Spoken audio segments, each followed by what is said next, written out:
Gore's speech at the Kyoto conference in 1997 was one of the most disgraceful pieces of international diplomacy I've ever come across. George Bush could have made that speech. It's the end of the world as we know it. I feel fine. Good morning, slaves, and welcome to another edition of It's the End of the World as We Know It, and I Feel Fine, the show that gives you the news 2 weeks late. I am your host, Simulator, and this show's quest for world domination continues. Internet TV outlet Off the World TV has started rebroadcasting the show. And in the UK, independent media legends Undercurrents added their show to their Vision on TV internet channel, and will be projecting it on a traveling solar-powered movie theater tent this summer. Talk about masochism. In honor of our new audience in the UK, I wanted to tip my hat to outgoing American patsy Tony Blair. Here's a little bit of the legacy he leaves behind. 1787, an architect invented the perfect prison and called it the panopticon. The prisoners would be seen wherever they were, but would never know if they were being watched.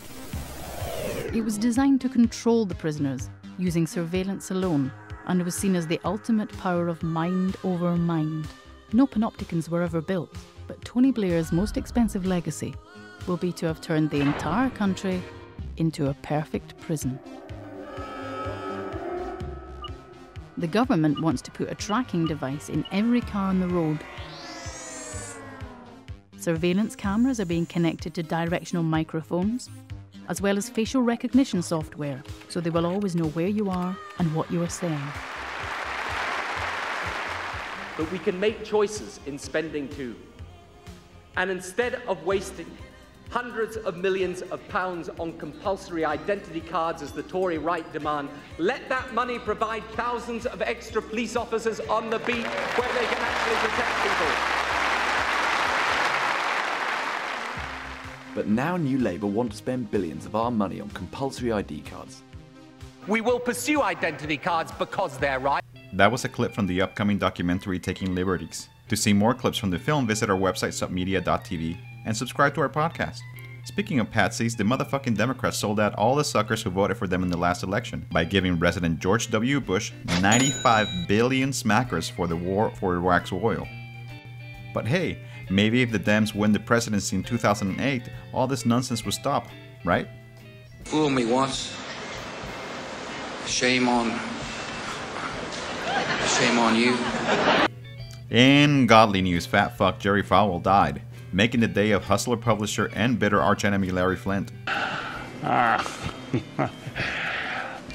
For those of you who don't know who Reverend Falwell is, he is credited with starting the religious right movement in the US, condemning Martin Luther King, praising the apartheid government of South Africa, and accusing Teletubby Tinky Winky of being gay. Uh-oh, Tinky Winky. In Resistance news, a group calling itself the Railway Ties Collective in Canada published a video entitled When Justice Fails, Stop the Rails, explaining how to disrupt Canada's trains. The group said that it was acting in solidarity with Canada's Indigenous peoples and hoped that the clip would inspire, and I quote, "non-violent pressure on provincial and federal governments to act on First Nations land claims." The video was viewed over 6,000 times on Google's YouTube before it was pulled for terms of service violations, only to resurface on Google Video days later. The video is linked from our website, submedia.tv. Crashed the gate in a great stampede, tipped over milk truck, torched all the feed. Cows have fun. 60 police cars were piled in a heap, covered in cow pies, covered up deep. Much cow dung. Black smoke rising, darkening the day, 12 burning McDonald's.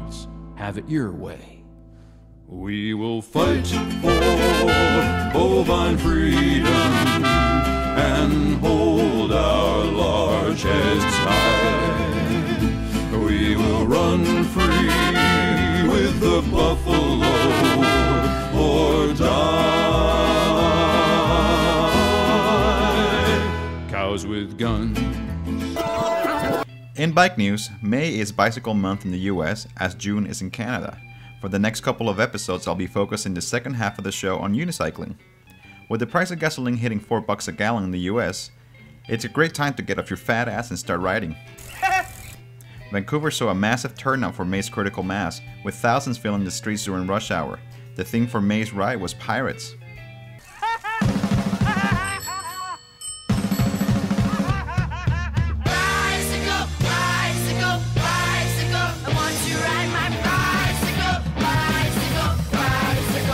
I also got a chance to check out Bicycle Polo in East Van. This version of the snooty British sport requires a flat surface, a road hockey ball, and the mallets are made out of used ski poles and PVC pipes.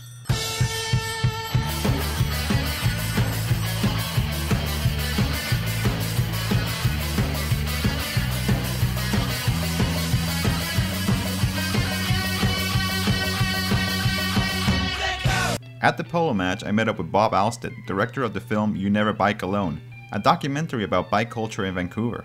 Hey Bob, how the fuck are you? I'm pretty good, thanks.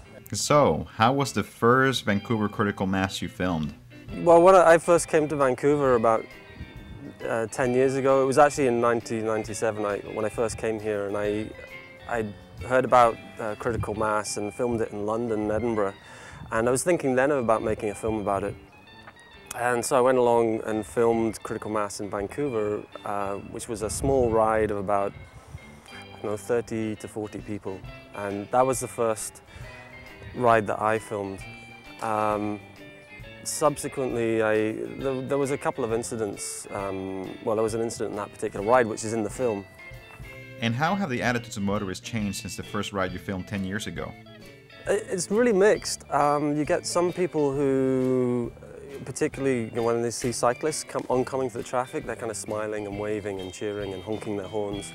And there's a lot more of that happening, I think, as critical mass is better known and more people in the downtown area and where the ride regularly goes, they know about it, so they're kind of cheering it on. There's the odd motorist who gets upset and starts swearing and yelling obscenities, but generally it's a real party atmosphere, and I think it gets a lot of smiles, and people really appreciate the spectacle. And that about does it for another edition of It's the End of the World as We Know It, and I Feel Fine. If you want to find out more about Vancouver's critical mass scene, visit youneverbikealone.com. Stay tuned next time when we explore a totally different critical mass, New York fucking City. If you want to report on the bike scene of your township, email me, tricycle@submedia.tv. Sayonara!